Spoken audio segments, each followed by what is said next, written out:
Айгүлдің көңіл күйі қалай екен? Әділет екеуінің әңгімесі бітпей. Иә. Қалайсыз? Бүгінгі менің сұрағым, сіздің болашақ күйеуіңіздің тұрақты жұмысы болу керек пе, жоқ әлде ақша тапса болды ма? Тұрақты жұмыс болу керек, плюс еще ақша тапса болды. Екеуісі де болды. Демек, тұрақты жұмыспен тұрақтап қалмау керек осы. Заринаның көңіл күйі қалай екен? Зарина, бүгінгі сұрақ, болашақ күйеуіңіздің тұрақты жұмысы болғаны маңызды ма, жоқ әлде ақша тапса болды ма? Тұрақты бір емес бірнеше жұмысы болған қалай, бірнеше табысы болған қалай. Тұрақты күйеуі мысалы, қанша жыл бұрын бастап қойған деген сияқты. Бір жыл, 2 жыл бұрын құрылып қойған жұмыс болады, сондай жұмыс болса. Қандай жолмен табатыны ше? Дәулет мырзаның көңіл күйі қалай екен? Өте жақсы. Кеше демалыс күні әлеуметтік желіге қарап отырсам, Дәулет мырза бір қызды алып қашамын деп жатыр екен. Мен алып қашам? Иә. Әлде олай айтпадыңыз? Жоқ.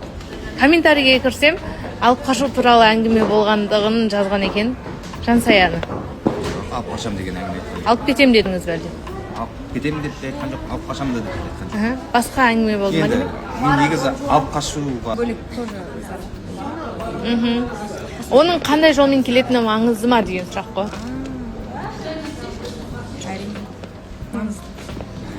әрине адалман. Әлеуметтік желі арқылы тапқаннан, мысалы, стрим деп, осы жақта қыздар қат айтады ғой. Стрим менде уақытша ғой. Онымен бірге соған отырып алып тек қана стримнен тапқан дұрыс деп санамаймын. Нұра енді қол бос кезінде кіріп қалады. 30 секунд қалды, 30 секунд. қарсы емес. Егер де келісілген жағдайда қыз қарсы болмай тұрса, қарсы болса алып қашам емес.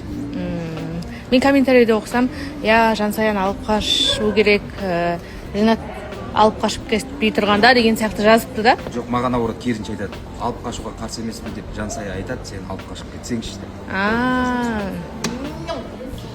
деп. Солай екен.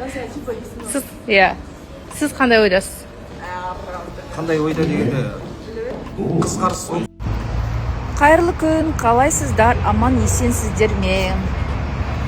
Азаннан семьямызбен шығып кеттік көшеге қарай, біраз жұмыстар бітіруге.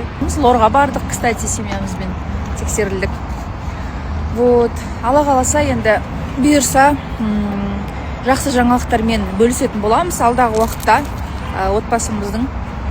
Сол барлығын реттеп алайық, сосын сіздермен де бөлісеміз.